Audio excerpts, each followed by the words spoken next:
বুটজোড়া তুলে রাখার সময়টা ঘনিয়ে এসেছে ফুটবল রাজপুত্রের। ছোট্ট একটা ট্রেইলার আসছে আগামী ৫ সেপ্টেম্বর। বন্দোবস্ত হচ্ছে বুয়েনোস আইরেসে লিওনেল মেসিকে শেষবার দেখার। শেষের শুরু যাকে বলে সেটাই হতে যাচ্ছে লিওনেল মেসির।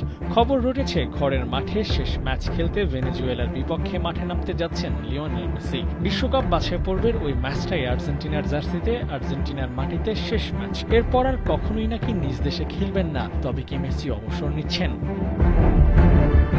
উত্তরে আছে বেশ যদি, কিন্তু মেসির বয়স, আর্জেন্টিনার ভবিষ্যৎ আর সাম্প্রতিক সময়ের গুঞ্জন এক করলে ২০২৬ বিশ্বকাপটাই মেসির শেষ আসর। এমনকি বিশ্বকাপের কোনো এক ম্যাচেই নিজের শেষের ঘোষণা দিতে পারেন এলেন10।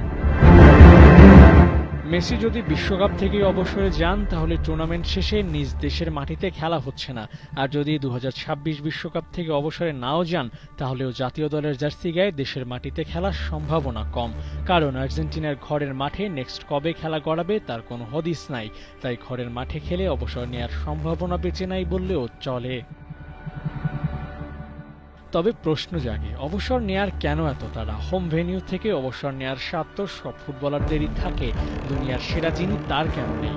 নাকি নিজেকে সবার থেকে আলাদা করতেই বিশ্বকাপের কোনো ম্যাচকে টার্গেট করছেন লিওনেল মেসি? অবসর শব্দের সাথে মেসি বেশ পরিচিত। ২০১৬ সালে নেওয়া অবসরের পর ফিরে এসে দুটো কোপা আমেরিকা, একটা বিশ্বকাপ জয় করেছেন। এবার সুযোগ আছে আরও এক বিশ্বকাপ জিতে অবসর নেয়ার। ২০২৬ বিশ্বকাপে মেসির আর্জেন্টিনাই যে হট ফেভারিট। বিশ্বজয়ের ট্যাগটা গলায় ঝুলিয়ে অবসর নেওয়ার পরিকল্পনা থাকতে পারে লিওনেল মেসি। তাহলে দেশের মাঠে খেলে বিদায় নেওয়ার স্বপ্ন জলাঞ্জলি দিতে হবে আর্জেন্টাইন সুপারস্টারকে। দেখা যাক বিদায় বলার মঞ্চটা বিশ্বকাপে হয় নাকি জিয়ে রাখেন নিজের শেষটা।